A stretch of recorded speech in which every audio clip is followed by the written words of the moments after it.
I'm sure I'll know your names by the next hour or so.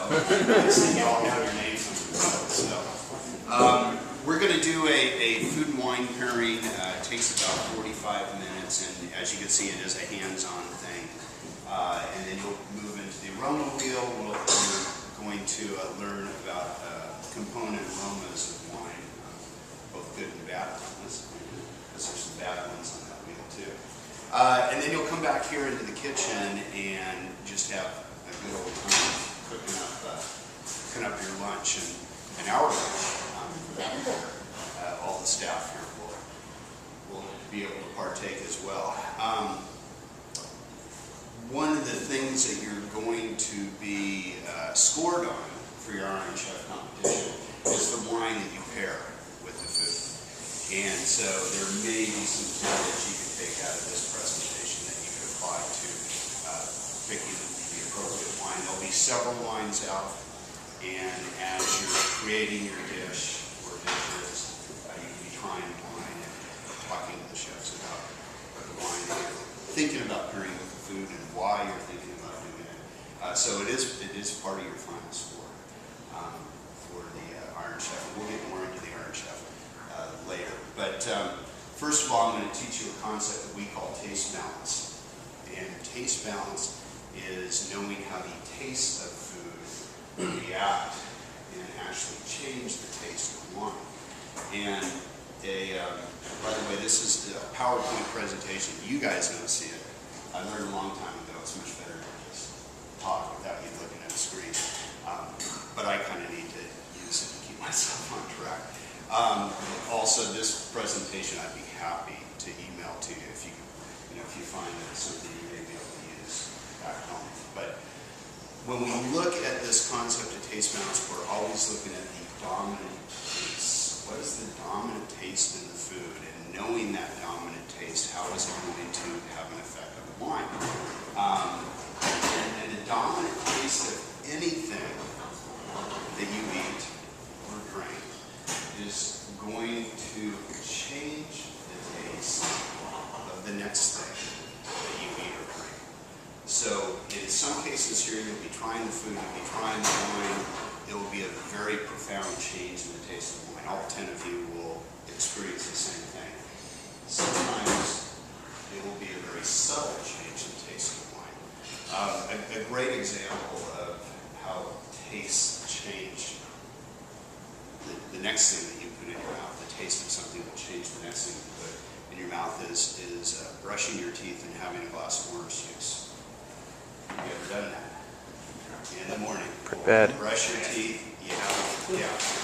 The orange juice tastes nasty. It tastes bad. But what's going on there? The dominant taste of toothpaste is sweet. More than anything else, toothpaste is sweet. Orange juice is sweet and sour and bitter and fruity. Well, that sweet toothpaste makes the orange juice more sour, more bitter, less sweet, and less fruity. It makes the orange juice taste bad. So those are the kind of reactions we look for. And when, a winery chef is a little bit different sort of position than, say, a restaurant chef, because we are thinking about the food and how it pairs with the wine. In a restaurant, you might not necessarily know the wine that the guests are going to order. When you're a chef, regardless of where you're a chef, when you make good food, you're balancing taste, sweet, sour, and salty, bitter, and savory. You're balancing those things to make a nice dish of food. We just enter wine into the equation. We make the food taste great, try it with the wine. It's making the wine taste kind of funky. Make adjustments to the food, and then it comes into taste balance with the wine. So it's all a little balancing act. And essentially what we're trying to do is minimize the change in taste of the wine. If my food is radically changing the taste of the wine, it's making the wine taste bad. It's making the wine taste bad. I can't take a bad glass of wine and make it taste good with my food. But I can take a good glass of wine and make it taste bad with my food. Now sometimes the food and the wine pair in such a way that the wine might it's not becoming more sour or more bitter or less fruity. These are subtle little changes. It's just the wine's expressing itself. The bottom line is we want a good food and wine pairing minimizes the change in taste of the wine. Minimizes the change in taste. And we want the wine to taste the way the winemaker intended it to taste, or the way you may have grown to love. A particular glass of wine that you love to drink on a special occasion. You might buy this $200 bottle of wine once a year because you love it, and if the food that's paired with it makes it taste like something else other than what you've grown accustomed to, that's bad for you. So we want to minimize the change in taste of the wine.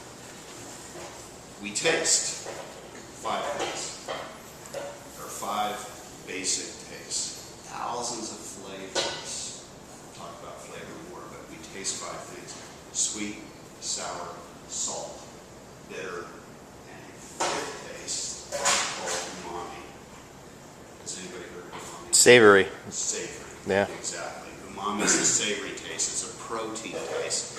More specifically, glutamic acid, which is an amino acid building block of protein. And we've grown to recognize, in fact, that there is this 5th taste called umami. It's something that 10 years ago, not too many people were talking about. 20 years ago, nobody was talking about, unless you were in Asia. 100 years ago in Asia, they've always felt that there's these 5 tastes. And we finally recognize it as one of the tastes now. But no more important than the other three: sweet, sour, salt, bitter, umami. All those tastes in food will have an effect on the wine you pair with it. So what we're going to do with the exercise is, in each case, you'll take a sip of the wine, go to the food, and then you'll return to the wine to see first how the wine tasted, and secondly how the food changed the taste of the wine. We'll start with the apple. You got to get 4 bites out of that apple, so don't take too big of a bite. It's a golden delicious apple, which is a sweet apple. The dominant taste, again, foods are a mixture of taste. The apple's got sweet, sour, bitter.